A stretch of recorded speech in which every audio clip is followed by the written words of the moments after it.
আমার এই ভাইয়ের কথাগুলা শুনেন।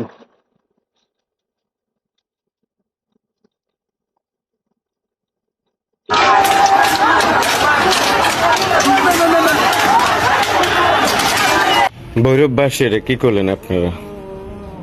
নোয়াখালী থেকে ঢাকা অভিমুখী যে উপকূল এক্সপ্রেসে আপনারা হামলা চালাইছেন। এই ট্রেনের ভিতরে হাজারো নিরীহ মানুষ যারা যাদের জীবিকার সন্ধানে ঢাকা যাচ্ছে।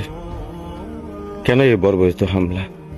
একটা জেলার দাবিতে মানুষ মানববন্ধন করে, স্মারকলিপি পেশ করে, মিছিল, মিটিং, স্লোগান, আন্দোলন এতটুকু সীমাবদ্ধ থাকা উচিত।